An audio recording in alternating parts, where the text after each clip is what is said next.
In Texas, a new poll shows Democratic nominee for Senate James Talarico leading Texas Republican Attorney General Ken Paxton by 5 points, 45-40. That poll is still within the margin of error, and it is the largest lead James Talarico has had in any public general election poll. Today, the campaigns announced they have agreed to debate 3 times this fall after James Talarico challenged Ken Paxton to a series of debates. Last night, James Talarico made his case to voters in Lockhart, Texas. We have an affordability crisis because we have a corruption crisis. We don't have a government of, by, and for the people. Things would be different if we did. We have a government of, by, and for the billionaires. The system is working exactly as it was intended to work. There is something broken in America. This is not just a political battle. This is a spiritual battle between selfishness and service, between greed and greatness, real greatness. I think after decades of this corruption, we are on the cusp of returning to those old-fashioned values, the values of my great-grandfather, the values of the greatest generation: service, sacrifice, doing what's right even when no one is watching. Ken Paxton has been selling us out for years, for decades, and he's gotten away with it. They've all gotten away with it. But that ends this year, in this state, in this race.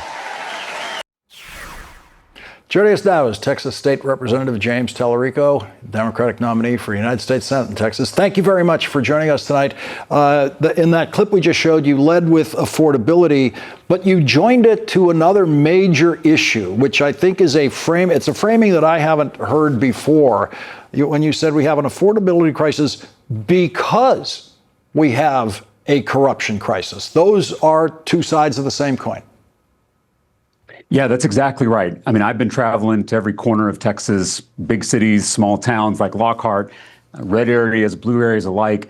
And everywhere I go, I hear from Texans. I hear about the struggles to afford the basics. Texans are drowning. And it's not like we're spending money on nice clothes or nice cars or nice vacations.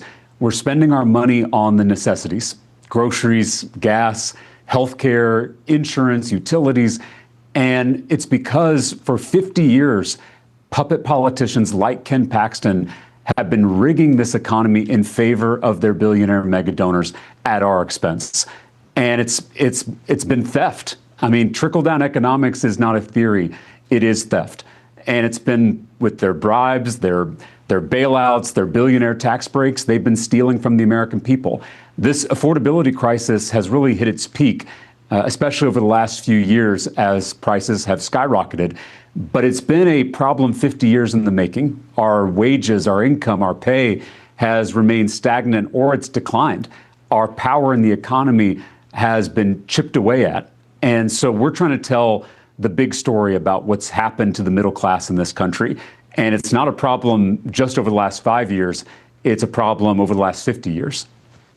So Donald Trump has just decided to cut funding for Medicare prescription drug benefits, Medicare being a crucial program Americans have been relying on since the really most powerful Democratic politician in Texas history, President Lyndon Baines Johnson, signed Medicare into law. This is from the same president who said yesterday, once again, I just want to try to get his quote exactly right. He said, this word affordability is made up by the Democrats. So affordability is made up by the Democrats, and he seems to think people will have no trouble spending more money to afford prescription drugs on Medicare.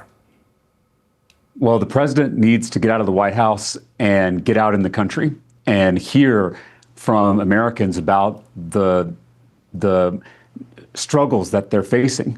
Because healthcare is just one of them, but it's also housing. It's also childcare, which is now more expensive than college in the state of Texas. The middle class has been decimated in this country. You mentioned Lyndon Johnson. This is LBJ's Senate seat that I'm running for. It was a Texas Democrat who signed Medicare into law, who signed Medicaid into law, who signed Head Start and Title I into law, who signed the Voting Rights Act into law. And bit by bit, this administration has chipped away at the Great Society, has chipped away at the middle class. And the fight in this country is not really left versus right. It is top versus bottom. It's all of us, whether you're a little more conservative or a little more progressive. It's all of us coming together to take on the people at the top, the billionaires and their puppet politicians like Ken Paxton, who have been screwing us over for far too long. That's the movement we're building in Texas. And it's why you're seeing us make this progress, because we are bringing working people together to take on this corruption so we can lower our costs. So you've agreed to these three debates. The schedule is September 22nd, all Tuesdays, September 22nd, October 6th, October 13th. Ken Paxton and the Republican TV ad campaign has been throwing all sorts of junk at you. And so this first time we're going to see you confronting this very directly with Paxton will be September 22nd. Do you expect him to bring into the debate all the kinds of insulting junk he's been throwing around? Well, Ken Paxton has not accepted any of these debates yet. When I get tough questions, I answer them. When Ken Paxton gets tough questions, he runs away, literally runs away from reporters, from voters, from anyone asking hard questions. If you've given an Epstein-style sweetheart deal to an admitted child predator, you should have to answer the public's questions. If you were reported to the FBI for bribery by your own staff, you should have to answer the public's questions. If you've become a multimillionaire on a government salary and now own 15 homes on the public's dime, then you should have to answer the public's questions.